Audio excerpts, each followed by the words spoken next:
From 1946 to today, the total datasphere has grown to exceed 64 zettabytes of information across multiple storage mediums. This according to the International Data Corporation, or IDC. That's 64 trillion gigabytes to you and me. Physical archives versus digital clouds? Which will preserve our legacy longer? Easy. Memories and data are immortal in the cloud. Physical heirlooms and family records are locked in attics, fading away. But isn't there something magical about rediscovering those treasures? Let's engage. Take your seat. The human adventure is just beginning.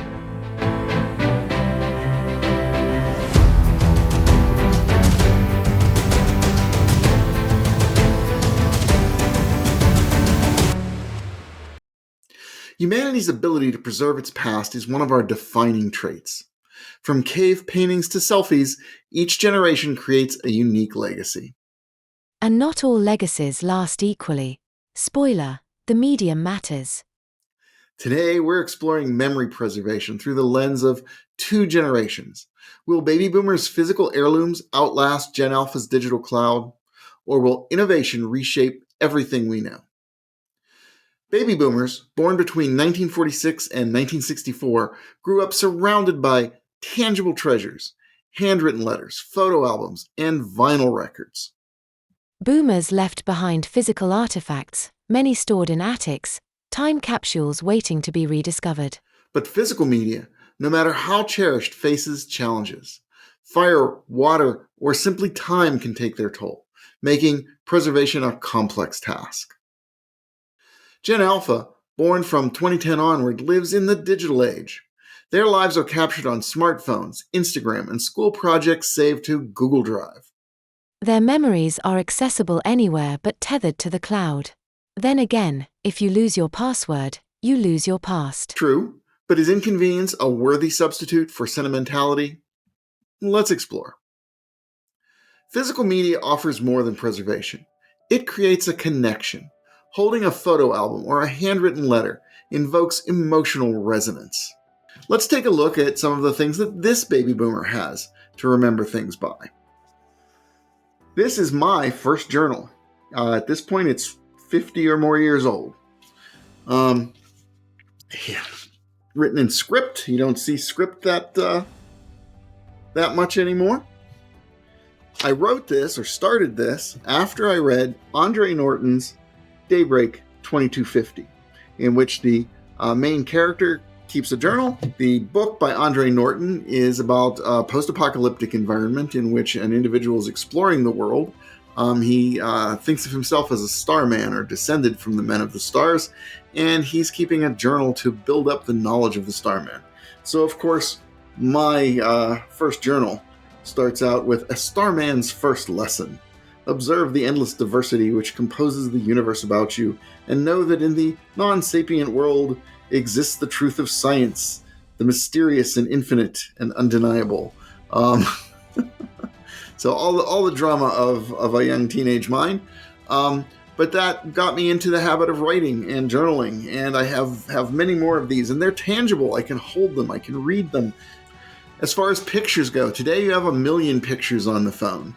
You may or may not go back and look at them all.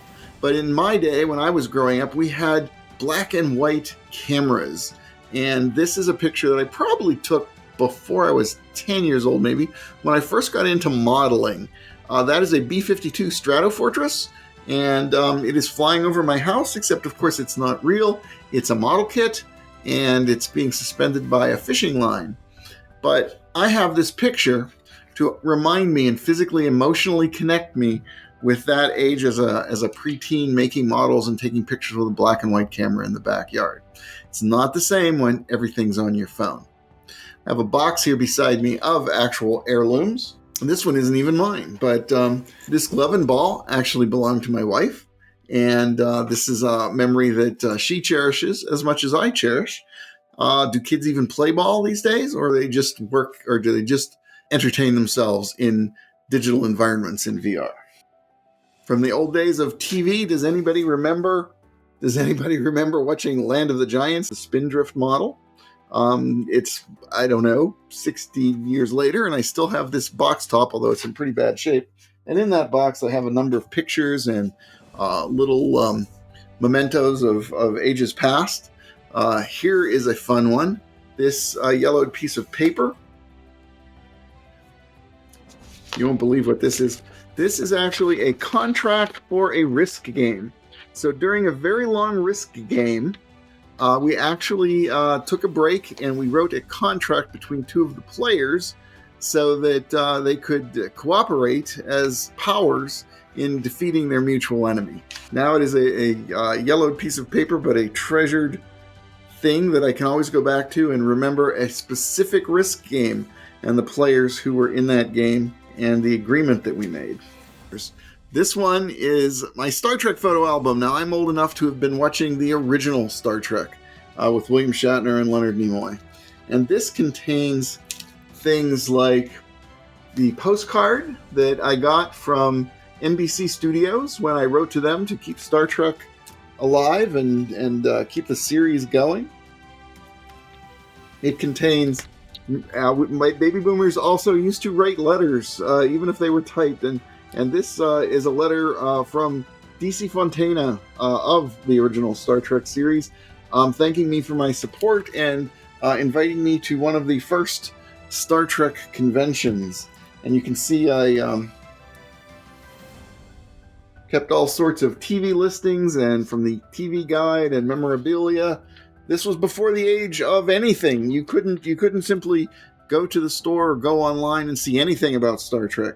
So if something came out in the newspaper, you clipped out the newspaper and you put it in your photo album. And there we have a memory going back to the origins of Star Trek. For example, in comparing digital and physical, I love my Moby Origin, which serves as my Kindle as well. I'm currently reading Moby Dick on that. However, the Moby Origin can't compare with this copy of Evangeline by Henry Wadsworth Longfellow. As you can see, it survived a fire. It's over 100 years old. Still legible, but falling apart. Every fall, I tend to reread this because it's a wonderful, poignant story. There's no substitute for seeing this on digital. This has memories. This is a piece of history. The digital stuff is simply available on the cloud for me to read, but it doesn't have that physical tangibility, that memory, where you can actually read this and know that you've held the same book many years, and that it goes back so far in history. So it's really hard to compare those two. Now, I've kept all these physical media with me all of my life. They actually fit in a small box that's here beside me. I had much more comic book collections and all that sort of thing, which haven't survived and haven't come with me. But I have some of the most precious things to remember, right beside me in a waterproof box that I'll, hopefully be able to keep for the rest of my life. It all looks wonderful. All those unique possessions that you can hold and that trigger memories and emotions. But I have to say it. Physical media lasts until it doesn't. While vulnerable, well-maintained physical items carry unmatched longevity, standing as enduring testaments to history. You could always put those in a time capsule of some sort. Gen Alpha's digital footprint, while it grows exponentially, I have to ask, is quantity better than quality? Absolutely. Digital files don't degrade, and cloud storage offers limitless capacity. Yet, digital preservation isn't foolproof. File formats become obsolete, hard drives fail, and sheer volume makes cherishing a single memory overwhelming. So you say, but Gen Alpha's legacy will be, well, everywhere. Tweets here, TikToks there, and Instagram stories everywhere in between. Their life stories are fragmented across platforms, digital breadcrumbs scattered through the cloud. Imagine holographic diaries that let future generations experience a moment in their ancestors' life, or VR scrapbooks that make flipping through photos feel like walking through a gallery. Baby boomers will leave behind artifacts that tell personal and historical tales, physical evidence of their culture and achievements. Think of a wedding album stored on a bookshelf or a handwritten recipe card passed down through generations. These are tangible pieces of history, often infused with sentimental value. Their legacy is grounded in physical touchpoints, items you can hold, smell, and feel. For example, a grandparent's war medals or a first edition book with annotations in the margins not only connect you to a moment in time, but also offer a glimpse into a well-lived life. Baby boomers' legacies often carry a weight of permanence. A photo album can sit on a shelf for decades, waiting to be rediscovered. But Gen Alpha's legacy is dynamic, constantly evolving, adapting, and in some ways, disappearing just as quickly as it's created. They may not feel it's a bad thing, living lives where some memories can be erased. For Gen Alpha, a tweet can go viral today and vanish into irrelevance tomorrow. But their stories aren't lost, they're just told differently. For example, a meticulously curated Instagram feed could become a modern family album, and a YouTube channel could document life in real time. Two different legacies, each with its strengths. Baby boomers offer physical artifacts that tell complete, lasting stories, while Gen Alpha's digital legacy is innovative and interactive. But the question remains, which will resonate more with future generations? Maybe it's not about which is better, but how we bring them together. Imagine what an artificial intelligence could do, taking those scattered tweets, posts, videos, and TikToks and compiling a seamless narrative, blending physical memories with digital innovation. I have to admit that the digital age is here, and for many people, the memories that they make, the stories that they read, the adventures that they go on, are all contained in something like this. So this becomes reality. This becomes a place of memories. This becomes a place of childhood and growing up. But how fragile is it? How much of it can be erased? How much of it can continue with you for the rest of your life when this technology itself may change completely? What if we didn't have to choose? The future lies in synergy, blending the permanence of physical artifacts with the flexibility of digital innovation. Blockchain, AI, and augmented reality could revolutionize preservation. Block what now? I forget you're only human. Blockchain, a decentralized and secure digital storage technology that records transactions or data across multiple systems. It's more permanent because it's more distributed. Imagine if you could give a copy of that photo album to 100 people around the world and they kept it in a lockbox for you, a box for which only you had the key. AI, artificial intelligence, is a field of computer science that enables machines to perform tasks requiring human-like intelligence, such as learning, reasoning, and decision-making, often used to analyze and organize complex data sets. AI can remember many things for you. AR, augmented reality, a technology that overlays digital information, such as images, sounds, or interactive elements, onto the real world, enhancing the user's perception and interaction with their environment.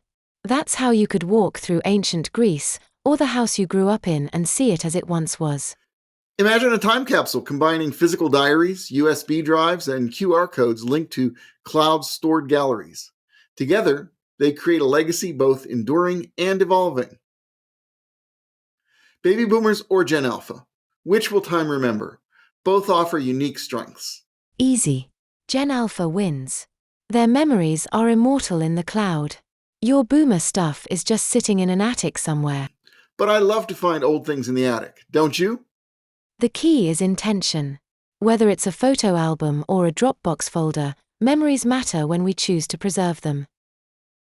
So, how do you keep your memories alive? Let us know in the comments. And don't forget to like, share, and subscribe. Your memories are worth it. Until next time. Bye-bye. Hey, DreamForge magazine is a science and fantasy fiction magazine founded on the idea that the human adventure is just beginning. Our stories aren't about apocalypse, doom scrolling, or dystopia. Speculative fiction should be the literature of hope, genius, determination, and ideas. And that's what you'll find in our books.